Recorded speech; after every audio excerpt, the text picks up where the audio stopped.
Hello, and welcome to the Bellingham Real Estate Podcast. I'm here with Sarah. Welcome, Sarah. Hi. And today we are talking social media. That's right.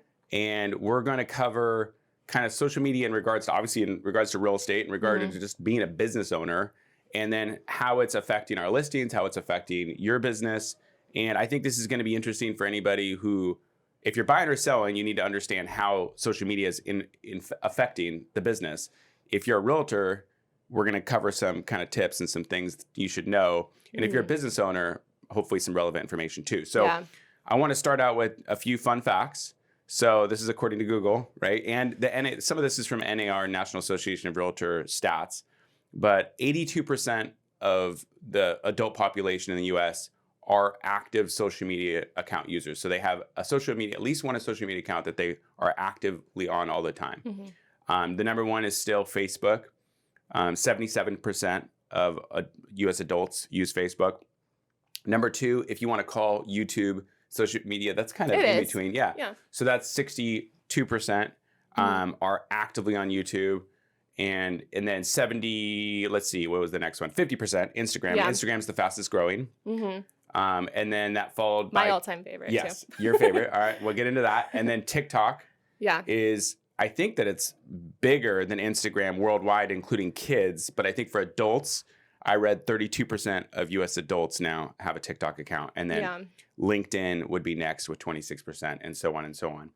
So I wanted to have you on because something that people probably don't know is, so how long have you been in real estate? I'm in my third year of real estate. So the way Sarah and I met was... basically, I was following her on Instagram, and she was a new realtor at another firm. Just trying to make it, posting videos and doing what was your video, one of the video series you do created called? It's Spilling Tea on Realty. Spilling Tea on Realty. And I was so impressed by those videos because they were well done, they were good, and any realtor who just even as I wasn't going to buy a house from you, but I saw that and I thought, the amount of effort it takes to put that together and then you're putting out good content. I was attracted to that. And I thought, this is somebody I want to work with. And so I went out, took you to coffee to recruit you. I was passionate about it. And I thought it was kind of witty and it was and it is. Yeah. And so that's how we met, is on Instagram. And then you joined Double Scott. We went out to lunch. You showed me around the office, and then I've been here ever since. The rest is history. And now you're now you're one of our top producers. Your business is growing like crazy, and we know part of that's from social media. So let's talk about that. So what social media accounts do you have, and what are your kind of main ones that you use the most as far as to build your business, and then also to for your listeners and all that? So I'm on pretty much every single social media platform. My home base is Instagram because I can link it to my Facebook business page. So it just makes it a more seamless process where I can post on Instagram, link it to my Facebook page so I don't have to think about it. And then I can make a reel and then save that to my gallery on my phone and then post it to TikTok. Yeah. So that's... So Instagram being the biggest one. And do you work it out of, just technically, do you use like an app, or do you just go right out of the creator studio thing, or just right off of Instagram to do it? Oh, I just do right on Instagram. I'm old school. I just go straight on hashtags. I have my same hashtags I use every single time. I have, my words that I use. Let's not, what are a couple of the hashtags you use? Just a couple of them. What are a couple of them? Realtors of Instagram. Realtors of Instagram, okay. Houses, homes, casas, hogares. I do a little bit of Spanish too. Yeah, of course. Good. Yeah. So, okay. So Instagram, and then with your clients that you've got and you've met from, because how many clients approximately, or what percentage of your business do you think has come indirectly or directly from social media? I would say about 15 to 20% of it. And I think that I use it mostly as a really great tool to keep in touch with all of my clients in my social sphere too, because, we're busy. We're busy business owners. I'm a mom. I can't make it all the time to do all these social events, and, I know everybody else is really busy as well. So what I love about social media is just connecting with people and interacting with them and liking baby pictures and seeing what they're doing in their lives, where without social media, I wouldn't have been able to do that. So I think that's a really great tool that how I use it in my business, and just kind of stay in touch with clients after the fact too. So, Totally. And then I post, things about, about buying a house, successes I've had with selling houses, and people, want to ask questions. So they DM me, and, I'm all about helping. So, I'm like, yeah. So and I actually read a stat that that when I was doing a little research for the podcast, that the majority of people prefer being messaged on social media as opposed to getting an email too, or a text even. That's actually the preferred messaging for people who are really active on those apps. They'd rather you just DM them on Instagram than something else sometimes. Well, yeah, because that's just easier for their life, and that fits in their life better. Yeah. And it's all about like trying to connect with someone in the easiest way possible, in a daily life. We're all busy, so like sometimes, we check our emails all the time, but like not everybody else. You're right. I mean, I know like my wife, I'll forward an email to her, and then she gets a bunch of spam email, and she'll sometimes even just lose it because she only checks her email like once a day. But if I DM'd her on Instagram, I should just start messaging my own wife on social media more, so she like listens to what I have to say more often. She'll probably share it too. Yeah, well, no.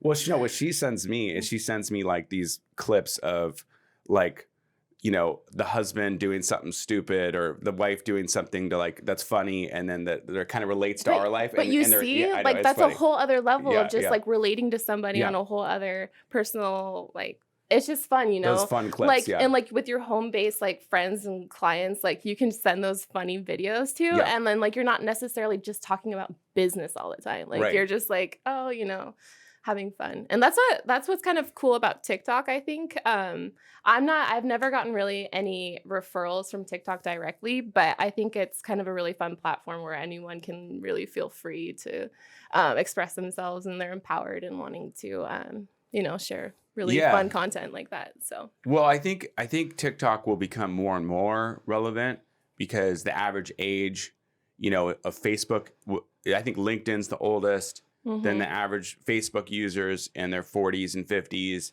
average Instagram users in their 20s and 30s, and I think the average TikTok user is still younger than that.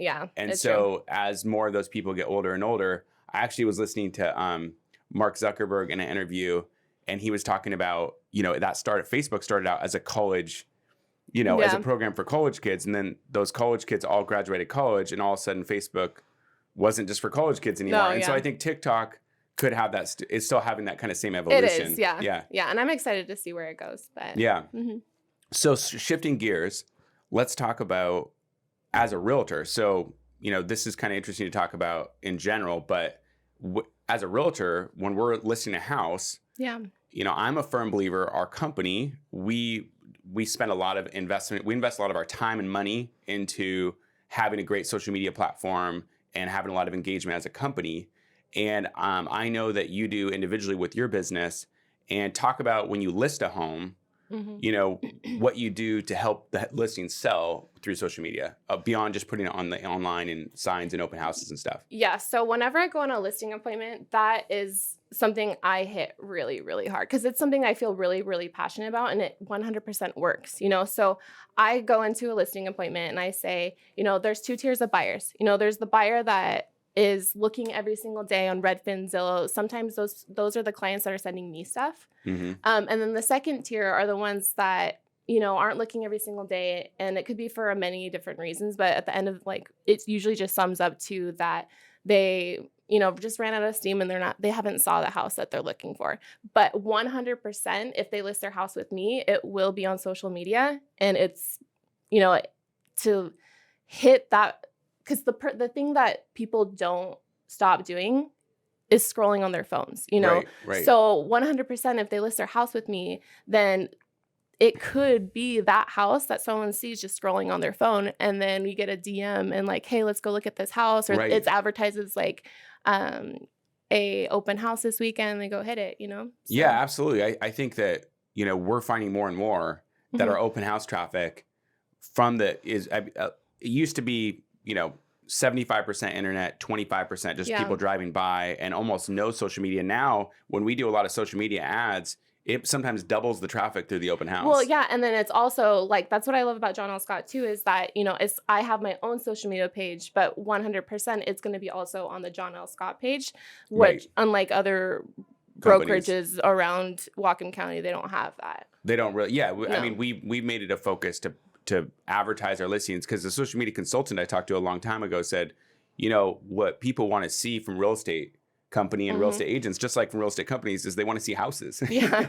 they don't really care about, it's nice to see, the office and, happy Easter and happy all the different holiday, kind of posts, but are all nice, but and relevant and important, but really ultimately we're here to sell houses. Exactly. So of course, if any way we can give listings more exposure, the better.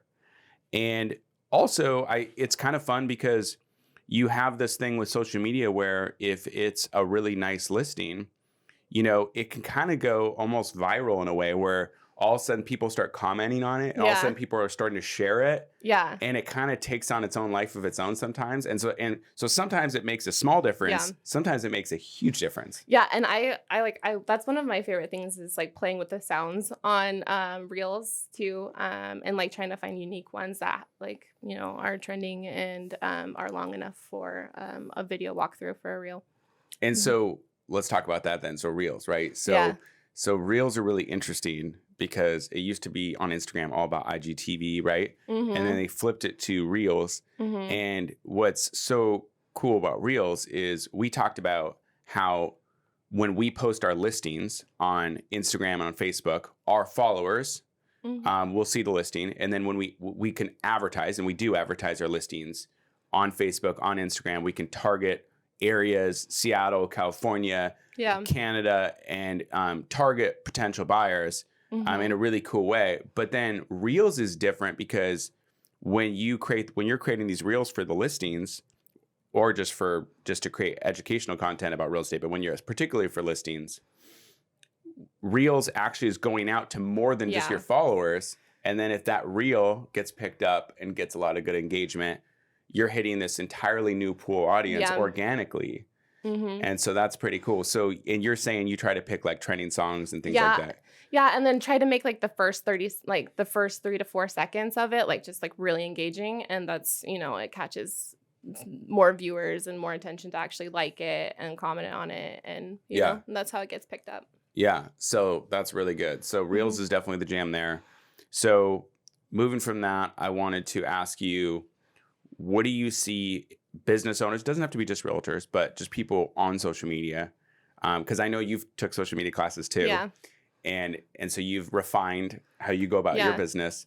So what do you see realtors do or business owners do that's they're not doing right, or they need to do a better job of? What's a couple tips for anybody? So I think what it really just comes down to is that at the end of the day, if you're not being yourself, then you're not going to be able to connect with people on social media. And that's really why we're there, is to make connections through social media. So, I've had in the past where, I was just starting my career and I felt like, oh, should I only post about business? Like, can I post some pictures of my kids, of like who I am? Can I do things in Spanish or just only English? The list can go on and on. But as I've gone forward, and like I have done classes, but it's been mostly like the school of just like learning as you go. Right. I think as I became more confident and just like adding a mixture of content and just being myself and like not being afraid to post something funny, like people will still take me serious, even though like I'm being fun. I think at the end of the day, like we ask of our clients in a real estate transaction to be super transparent with us. Right. My goal is when someone looks at my page and by the time they reach out to me, they already have a pretty good idea of like who I am, what to expect. And then, so I think that business owners on Instagram, we'd like to see like who's behind the product, instead of just like, yeah, you sell houses, but like who's behind that? Who are you? What am I supposed to expect? Like, what are your values are? Because we connect first, then sell that's later. A good point. And it's kind of like that you see some social media accounts that are either one way or the other, where they're only posting kind of business office stuff. And then that only is going to create so much engagement because people get bored with it. They don't care. They're going to stop following it. They're going to stop engaging with it. It's who is this person behind this page? It's like, I like your pictures, but like, who are you? Like, do we have things in common? Like, things like that. And that's what matters. And that's what social media is about, is being social with people and connecting with people. And Instagram's done a really good job of that because with Facebook, they separated out the business pages. And so if you have a Facebook business profile, you really have to work hard and do a lot of advertising to get good engagement. Whereas on Instagram, your main page can be a business page. Yeah, so that's what I like. Okay, so I do Instagram is my home base because it has all of the things all in one. And then I have it linked up to my Facebook business page. But the most engagement I get is when I share that to my Facebook personal page. Right. Because then I can have, then my sphere is connecting with me and my friends and family and past clients. And so. Yeah. And then how do you treat posts versus stories? I know you do both, right? Yeah. Yeah. So my posts are like I make it really, really pretty. I try to do house, real, something informational, and then something funny. I try to do like a little mixture of everything. And then on my stories, like kind of anything goes, Yeah. And that's what's cool about stories. That's what I also think about stories is I don't post enough posts because I'm overthinking sometimes that methodology that I know that I need to do, which is mixing business with personal. Mm-hmm. And but with stories, you can have these kind of story highlights of different things, and it's kind of a free for all because a story could be anything you're doing anytime. Yeah, and if it doesn't have to be that important. And if it's not important, then it goes away in like 24 hours. Right. And Exactly. We can just forget about that. Yeah, that's good. That's good. Yeah. And I think that when you are when people start hearing all this and they go, well, gosh, that sounds like so much work. Well, like really, like it's not that. It's just creating a new habit. And it's caring about your social media engagement as a business owner the same way you care about anything else you do at work. It does take a little thought. It does take a little planning. Yeah, and I think that for me, it comes a little bit easier because I'm just really passionate about it. Right. And you enjoy it. Yeah, and I enjoy it. So like it might not be the best for every single business owner, but for me, that's my platform. Well, it's like when people want somebody else to run their social media for them. Yeah. The problem there a little bit lies that what you brought up is like, how personal can that really be? How engaging can that really be? Yeah. It might be okay. It might be better than nothing because, they're getting help putting out something. But yeah, I think if you're running it yourself and you're thinking through those things. It's a lot more genuine and Cool. Mm-hmm. So last thing, I mentioned that, this is, not just about real estate, but about being a business owner with a social media account. I know you guys have Mountain View Construction, your guys' construction company. Mm-hmm. How is that any different? Like as far as how you run that, and how your success has been with that? A little bit, but basically the same. So Mountain View Construction was my first business I built on Instagram. It was on Instagram too. I pretty much just made it kind of about the same. I branded it around Luis, my husband. And we're kind of I describe it as like a boutique construction business because we're trying to keep the same amount of customer service and, pretty much all like the same, So I branded it around Luis. And when someone came to call about a estimate, then they pretty much know who's going to show up at their door. Right. It's like, this is Luis, this is my past experience. And on there also people really just like before and after pictures, like the before the project, after the project. That is cool. Like, people like to do that. We get a huge amount of like inquiries on there though. Like, people, it's just one of those services that, everybody needs versus like real estate where that's kind of like you buy or sell a house maybe every like 3 to 5 years or more like 5 to 7 5 years. to 7. Yeah. So we get a lot of inquiries on there and sometimes we can't really keep up with all of the estimates and stuff, but that's not really who we are anyway as a company. You're not trying to scale up too big. No, we're not because then you lose, Yeah. How do you say it? Like, well, how big is he? are you pretty much, I mean, does he do any of it on social media or do you do all of it? Yeah, like Is he not into it? I'm trying, I pretty much built it for him and then kind of passed it on because I have my own kind of So job. he does a little bit. He'll get on there and do a little bit. He'll get on there a little bit and he takes photos and Good. But, Good. But we now, Good for him. but Mountain View Construction is mostly now just like referral based. Like Yeah. it's not even really on Instagram that much anymore. Yeah. Yeah, but that it really helps in the beginning. Good. Yeah. Cool. Well, I think that's kind of all I had for today. And so if you are looking to buy or sell, or you have other social media questions or buying and selling questions or construction, anything with your construction company too, reach out to Sarah. Yeah. Thanks for joining us. You can find me at Sarah the Homegirl on Instagram. Yeah, well, absolutely. Sarah the Homegirl. Sarah the Homegirl. Yeah. On Instagram. Okay, cool. And please, if you're listening on iTunes, please give us a 5-star review. If you're on YouTube, please give it a like and a subscribe to John L. Scott Bellingham. Thanks for watching and listening, guys. Cheers.